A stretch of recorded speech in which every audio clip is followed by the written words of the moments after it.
함께 볼 말씀은 누가복음 23장이에요. 23장 44절부터 46절까지.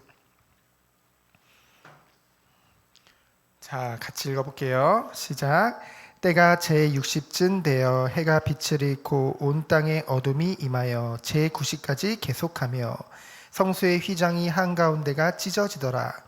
예수께서 큰 소리로 불러 이르시되 아버지 내 영혼을 아버지 손에 부탁하나이다 하고 이 말씀을 하신 후 숨지시니라. 아멘. 내일이 부활절이래요. 부활절. 그렇죠? 부활주일이에요. 부활절은 예수님이 3일 만에 부활하신 것을 이제 기념하는 날이죠. 감사하는 날이죠. 그리고 오늘까지가 부활절 전에 한 주간을 고난주간으로 우리가 보내게 되어집니다. 여러분, 온 세상에서, 전 세계에서 동서고금을 막론하고 지금까지 최고로 유명하고도 모든 사람이 우러러서 본받아야 될 사람을 4명을 뽑으면요, 그걸 뭐라고 하냐면 4대 성인이라고 하거든요. 성인. 이건 어른의 성인이 아니라 이제 본받고 우러러 봐야 될 그런 훌륭한 사람을 가르쳐요. 근데 4대 성인을 동양이든 서양이든 다 전 세계, 그리고 과거든 지금이든 다 합쳐가지고 딱 4명을 뽑으면 그 중에 누가 들어가냐? 예수님이 첫 번째로 뽑히세요. 한번 네이버에 4대 성인 검색해봐요. 그러면은 순서가 예수님, 그 다음 부처인 석가모니, 공자, 소크라테스 이렇게 나오죠. 그 말은 뭐냐면은 이 예수님을 믿지 않는 사람들에게마저도 굉장히 큰 영향을 줬다는 것이죠. 근데 중요한 게 있어요. 그만큼 세상 사람들은 예수님에 대해서 들어본 적이 있어요, 다들. 그리고 예수님 하면은 또 뭘 아냐? 십자가가 뭔지도 사람들이 들어봤어. 그 예수님 십자가에 달려서 죽었다더라. 그리고 3일 만에 부활했다더라. 모든 사람의 죄를 지고 십자가에서 죽으셨다더라. 하나님을 믿지 않아도 다 알고 있는 사실이에요. 그러면은 이렇게 알고 있는 것과 여러분이 알고 있는 것과는 무엇이 다를까요?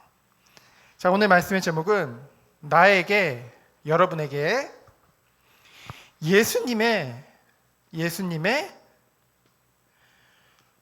죽으심이 어떤 의미가 있을까? 여기에 딱 물음표를 붙이면 나에게 예수님의 죽으심? 그렇죠?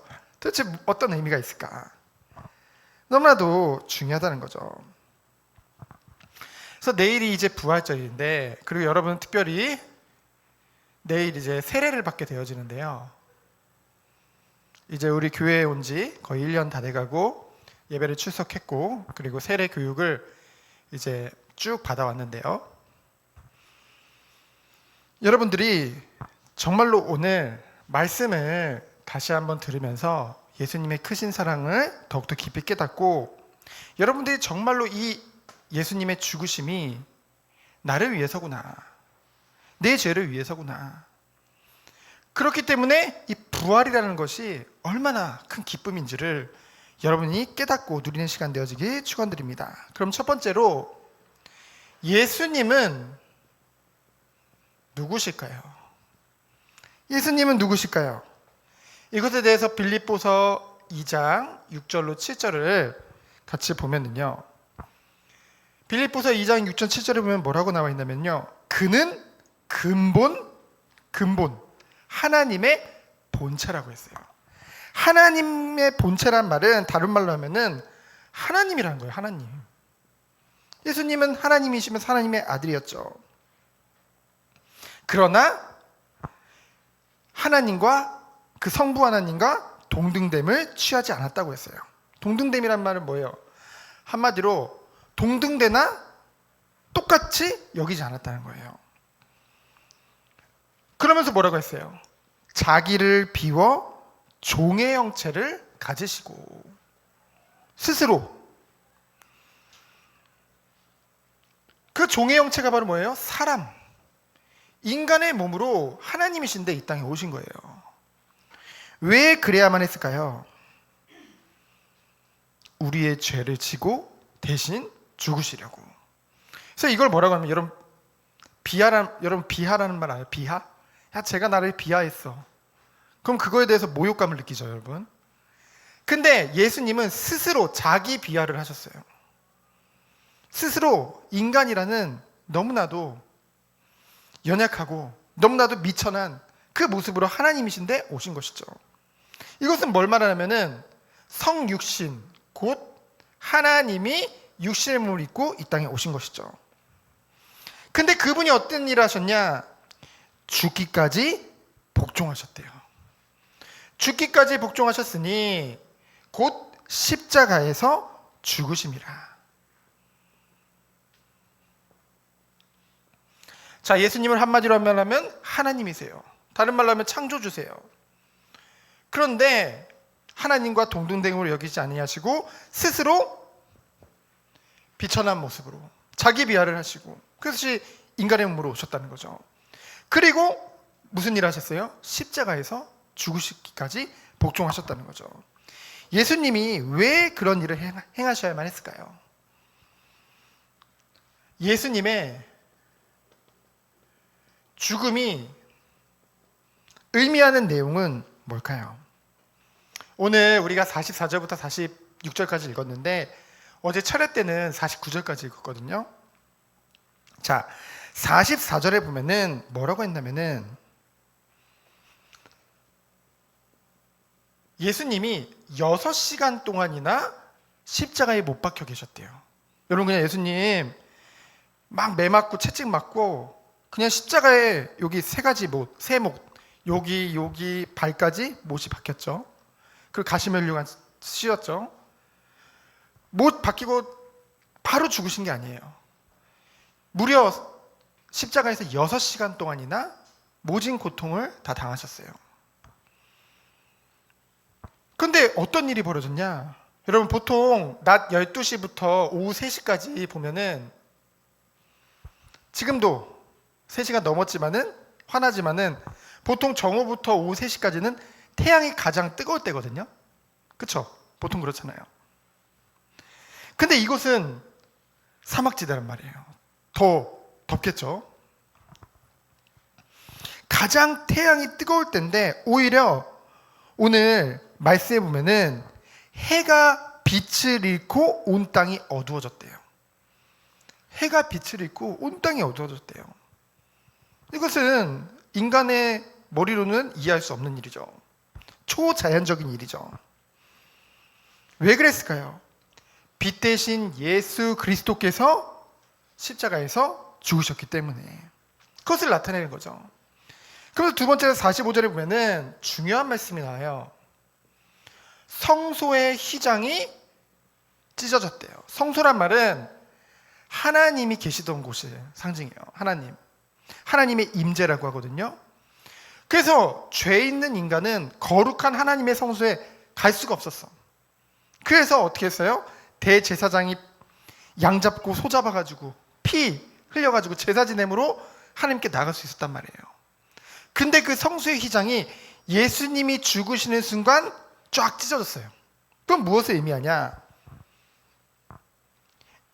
원래 인간은 하나님과 함께하도록 하나님과 교제하도록 만들어졌는데 원죄로 인해서 아담과 하와가 지은 죄로 인해서 그 죄의 대가로 하나님을 만날 수 없는 그 죄의 담이 생겼어요. 죄의 담이 뭔지 알죠? 담이 생겼어요. 거기를 인간은 갈 수가 없었어요. 하나님께. 근데 그 예수님이 십자가에서 죽으심으로 말미암아 우리 죄를 지고 십자가에서 죽으심으로 말미암아 그 죄의 담이 무너져 버린 거예요. 그래서 이제는 예수님을 통해서 하나님께 나아갈 수 있는, 누구든지 나아갈 수 있는 그 길이 열려진 것이죠. 그것을 말하고 있는 거죠. 그러면서 47절에 보니까 뭐라고 했어요? 이 예수님을 붙잡아서 십자가에 달리기까지 모든 것을 주관했던 사람이 백부장이라는 사람이에요. 백부장은 100명의 군대를 이끌 수 있는 대장이거든요. 그 백부장이 이방인이죠. 하나님을 믿지 않는. 근데 그 백부장이 인정했어요. 뭐라고 인정했냐? 뭐라고 고백할 수밖에 없었냐? 야, 저 예수님은 진짜 하나님이시구나. 진짜 의인이구나. 고백할 수밖에 없었어요. 왜요? 예수님이 십자가에서 처음부터 끝까지 인자하시고, 그렇죠? 정이 많으시고 사랑을 베푸시고 그 죽어가는 그 고통 가운데서도 거룩한 모습을 보고, 게다가 아까 말했듯이 막 태양이 제일 태양이 뜨거울 텐데 태양이 없어져 가지고 막 어두워지는 그 초자연적인 일들을 보면서 야, 저 예수님이 진짜 죄 없는 의인이구나. 그것을 인정했고요. 그러면서 48절에 보면은 뭐라고 했어요? 여기에 모였던 모든 무리들이, 이 무리들 특징이 뭐냐? 예수님을 막 십자가에 못 박으라고 막 소리 질렀던 사람들이거든요. 그 사람들이 뭐라고 했어요? 가슴을 치며 돌아갔대요. 양심에 가책을 느낀 거예요. 야, 저 예수님이 진짜 하나님이신가 보다. 야, 죄가 없네. 저 의인이네. 근데 우리가 저 예수를 십자가에 못 박았네. 뭔가 두려움과 양심의 가책을 느낄 수밖에 없었던 거죠. 이 모든 것들을 통해서 뭐예요? 결국은 예수님은 하나님이시고요. 우리의 하나님을 만날 수 있는 길이 없었어요. 왜요? 죄로 인해서 우리가 전적인 타락 가운데, 부패 가운데 있었기 때문에. 하지만 예수님이, 의인된 예수님이 죽으심으로 말미암아 그 길이 열려진 것이죠. 그러면서 예수님이 그 십자가 위에서 7마디의 말을 남겼거든요. 그 십자가에 달려있는 그 6시간 동안 7마디의 말을 하셨어요. 그거를 가상칠언이라고 하거든요. 가상, 십자가 상 위에서, 십자가상에서 뭐예요? 7언, 7개의 말씀을 남겼다. 그 내용을 보면은 뭐냐면요, 누가복음 23장 34절을 보면은 예수님이 지금 십자가에 못 박혔으니 얼마나 고통스럽겠어요. 여러분, 여기다가 여러분이 못 조그만 거 하나 여기 손에 박혀도 아플 거예요. 그렇죠? 6시간 동안이나 얼마나 고통이에요. 근데 너무나 두꺼운 못이 박혔단 말이에요. 그런 죽어가는 그런 상황 속에서 뭡니까? 아버지, 저들을 용서해 주세요. 자기들이 하는 것을 알지 못합니다. 예수님을 자꾸만 때리고 모욕하고 욕하는 그 군인들을 향해서 뭐라고요? 저들을 용서하여 주옵소서. 십자가에 못 박혀서 죽는 상황에서도 그 원수들을 용서하시는 예수님의 그 모습을 볼 수 있죠. 여러분, 그럴 수 있어요? 여러분 향해서 욕만 해도 열받죠. 그렇죠? 근데 여러분 죽이려고 하고, 아무 죄도 없는데 여러분 죽이려고 하고 욕하고 침뱉고 그런 사람을 위해서 기도해 줄 수 있다, 할 수 있어요? 예수님은 하셨다는 거죠. 그러면서 누가복음 23장 43절에 보면은 내가 진실로 내게 이르노니 내가 나와 함께 낙원에 있으리라. 이것은 무슨 말이냐면요, 예수님이 십자가에 달리셨을 때 양 옆에 또 다른 죄인들이 걸렸어요. 십자가에 그게 누구냐면 강도 2명이 십자가에 달려 있었거든요. 그중 한 명은 예수님을 향해서 모욕을 했어요. 야, 네가 진짜 하나님 아들이냐, 막 여기 못에 박힌 상황에서도 막 욕했단 말이에요. 근데 까마귀가 그 눈을 파먹어 버렸죠. 그렇죠? 그리고 나머지 한 명은 그 자리에서 회개를 했어요. 죄를 회개하고 내가 정말로 죄인이었는데 내가 정말로 당신과 함께 천국에 갈 수 있겠습니까? 그때 예수님께서 뭐예요? 오늘 내가 나와 함께 낙원에 있으리라. 죽음과 고통 가운데서도 죄인을 사랑하셔서 구원하시는 그 예수님의 모습을 볼 수가 있죠. 그러면 세 번째로 뭐냐? 이제 예수님의 육신의 어머니인 마리아가 거기 와 있는 거예요. 그 마리아를 보면 뭐라고 하냐? 여자여 보소서 아들이니이다. 그러면서 그 옆에 있는 사도 요한 보고 보라 내 어머니라. 이 말은 뭐냐면은 비록 하나님이시지만은 육신의 그 부모를 향한 그렇죠? 효자 할 때 효를 나타내고요. 그러면서 뭡니까? 그 제자 사도 요한을 향한 신뢰를 보여주시죠. 인간을 향한. 그러면서 또 어떤 모습을 보여줍니까? 누가 마태복음 27장 46절에 보면은 예수님께서 그런 고백을 하세요. 나의 하나님, 어찌 나를 버리셨나이까? 예수님이 너무 몸이 괴로워가지고 그랬을까요? 이게 너무 아파서 그랬을까요? 그 의미가 아니라 뭐라고 했냐면요. 예수님께서 인류의 모든 죄를 다 짊어지셨잖아요. 예수님은 죄가 없으신데. 그 죄의 결과 뭡니까? 하나님과 단절된 거예요, 예수님이. 그러니 뭡니까? 이 죄라는 것이 얼마나 아프고 하나님의 진노가 얼마나 큰지를 몸소 체험한 거예요. 그래서요, 하나님으로부터 그 단절된 그 고통과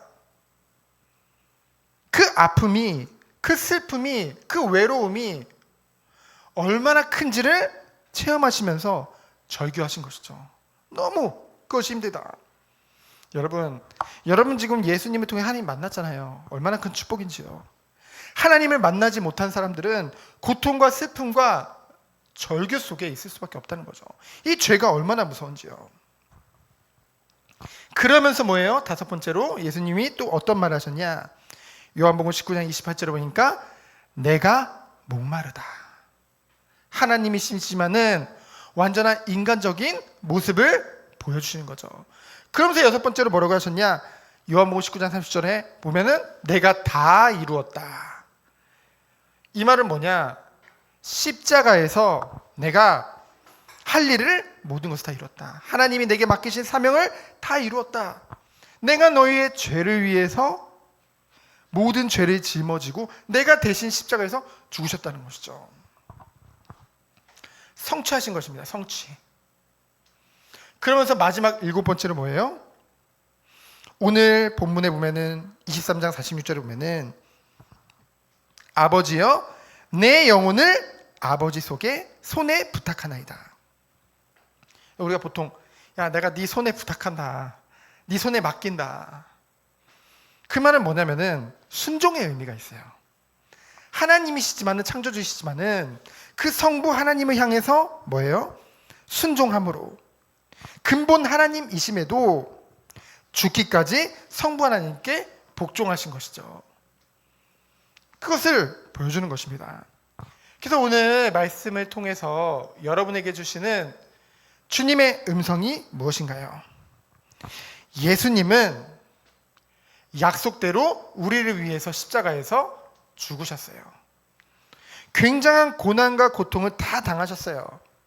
육신의 고통뿐만이 아니라 외로움, 사람들로 하여금 멸시, 천대 다 받으셨어요. 죄가 없으신데, 의인이신데 그 예수님이 그 모든 걸 다 당하신 이유는 뭐라고요? 바로 여러분들을 사랑하시기 때문에 우리를 구원하시기 위해 그 모든 것을 이루셨다는 거죠. 근데 우리는요, 그것을 너무나 잘 잊고 살아요. 그렇죠? 당연히 이 사랑을 깨달았다고 한다면 감사할 수밖에 없는데 우리에게 감사가 없을 때가 너무나도 많다는 거죠. 그래서 우리는 뭐 해야 될까요? 날마다 회개해야겠죠. 아, 우리가 진짜로 하나님을 사랑하지 않는구나. 우리가 정말 감사가 없구나. 회개했다면 어떻게 해요? 돌이켜서 이제는 이 축복을 누려야겠죠.